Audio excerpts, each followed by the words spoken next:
Поставам прашањето, едно мало подсетување, односно еве една мала оперативна поддршка од овде одговорница. Дали знаете дека на денешен ден, пред 365 дена, во време на прогласена кризна состојба, во случај на нарушување на пазара и на електрична енергија, донесена за начинот на снабдување со електрична енергија во кризна состојба, владата во оставка на фирмата во собственост на кумот на премиерот, а основана лично од премиерот, добива над 200.000 евра државна помош. И тоа на само 2 дена пред Нова година. И тоа 2 дена откако на седница на Централниот одбор на СДСМ Ковачевски е избран за мандатар.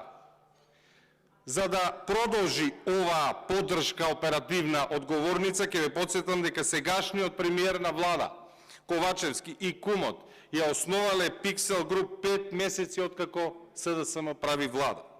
Оваа фирма добива, внимавајте, 4 исплати од фонд за иновации во вкупна вредност од 4.324.363 денари или 70.314 евра. Државна помош во 8 исплати во вредност од 27.262.082 денари или неверојатни 443.000 евра. Кумот, и тоа не го споменувам кумот како кум, туку како блиско лице, а тоа е предвидено и во Законот за спречување на корупција, а тоа е предвидено и во членот 5 од Етичкиот кодекс, а вие сте одговорно лице за негово спроведување. Оваа фирма која што основа кумот, КМГ ОЛ Квазар, добива тендери во ЈКП Комуналец Свети Николе во вредност од 100.000 евра. Тендери во ЈП Пасишта, 2 набавки од 172.000 и 343.000 евра. Општина Ѓорче Петров, тендер од 48.000 евра. Општина Чаир, 108.000 евра. Тендер од Евана во вредност од 2 милиони евра. Ке ве подсетам дека државата е представувана преку владата и поседува свој удел во Евана. Што значи тоа? Тоа значи дека кумашинот има мандат на собственост. Мандат на собственост значи собственост по сила на закон во фирмата во која што кумот добива тендери. 3 месеци откако Ковачевски е премиер се основа фирма АЕС Solar Horizon во Софија со основачки влог од 15.000 лева. 8 месеци откако е премиер, фирмата основана од него и фирмата од Софија ја основаат АЕС Solar АД Тетово вредна 54 милиони евра. Pixel, основана од премиерот, а во собственост на кумот, има 40%, АЕС Solar Horizon од Софија 60%. За да појасниме за јавноста, која е постапката за оваа компанија да дојде до државна помош? Постапката е следна.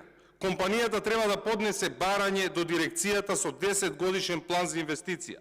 Секторот за државна помош и контрола на извршување на договорите го разгледува барањето, по што почнуваат преговорите. Согласно проектот, дирекцијата одлучува и колкава е максималната сума која евентуално компанијата може да ја добие.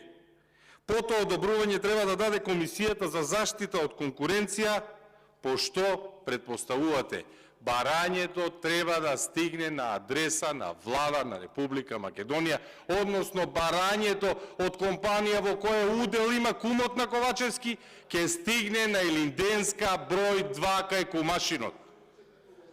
Тоа сакав да го знаете. Тоа што значи? Дека доколку оваа компанија, која што планира да гради фабрика за панели во индустријска зона, аплицира за државна помош, а пауно видовме дека се повлече од како извршен член на одборот на директори. Неговото име нема да стои, меѓутоа на крајот на денот парите ќе завршат во компанија во која има удел. Односно, од една страна на договорот давател на помошта ќе биде Ковачевски, а од друга страна примател на помошта ќе биде кумот. Видовме исплати на државни пари за Ковачевски како основач на Пиксел. Исплати на фирмата кога Ковачевски бил заменик министер. Огромна исплата од владата во оставка за фирма основана од него 2 дена пред станување на мандатар. Гледаме огромни суми на тендери за фирма на кумот, додека кумашинот е премиер. Прашањето е едноставно. Внимавајте.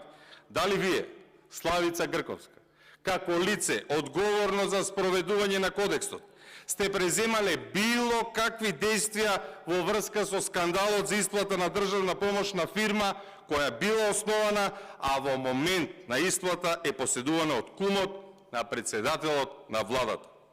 Дали сте превземале одредени действија за фактот што компанија основана од страна на неговиот кум користи државни тендери од компании во која мандатен собственик е токму кумашинот?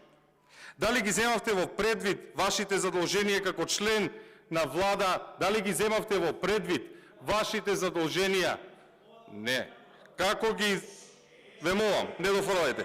Знам дека сте нервозен, меѓутоа страпете се. Дали ги земавте во предвид вашите задолженија како член на влада за почитување на уставот, законите, етичкиот кодекс, за кои сте непосредно одговорна, и декларативните заложби за борба против корупција? И дали мислите, ова е важно, дека со непостапување станувате дел од организирана група која со тргување на влијание и испумпува државни средства за себе или за своји блиски лица? Тоа беше моето прашање. Второто прашање е за министерот за правда, господинот Никола Тупанчевски. Видовте, почитуван министер, за жал нема многу време, дека според истражувањето на ИРИ најслабо котират кога станува збор правосудството во државата. Граѓаните немаат воопшто доверба. И според сите релевантни истражувања во државата, судството бележи континуиран пат на довербата на граѓаните. Деновиве овде во собрание стигна извештаите од Советот на јавни обвинители, од јавното обвинителство, од Државната комисија за спречување на корупција. Ни се случуваат секакви скандали. Пред месец и половина се случи скандалозен избор на нов шеф на обвинителство за гонење на организиран криминал и корупција, при што беше избран обвинител за кој што 2 дена не можеа ни слика да му најдат, а не пак некоја позначајна обвинителска обврска. Ако му најдоа слика, погодувате. Со кого беше? Со раководството на ДУИ. Да ви кажам дека од јавното обвинителство за гонење на организиран криминал и корупција ви исчезнуваат докази за криминал што ги води ова обвинителство, а биле доставени лично во Скопје од представниците на Европската полициска организација, истите биле доставени во август. Ова не е единствено нешто што исчезнува. Знаете дека Управниот суд го тресе сериозен скандал. 5000 предмети не стигнале по жалба до Виш управен суд. Скандали мафија 1, мафија 2, дупликати, матични броеви. Гледаме дека активности не се спроведуваат и така натаму. Во интерес на времето и моето прашање. Според Законот за организација и работата на органите на државната управа, Министерство за правда ги врши работите кои што се однесуваат на судство, јавно обвинителство, кривична одговорност. Прашањето ми е едноставно. Дали, земајќи ги во предвид законските одредби, правата и обврските кои ги превземате со преземањето на функцијата, дали сметате дека имате контрола во секторот кој го раководите? Благодарам. Пратеникот Миле Левков постави 2 пратенички прашања.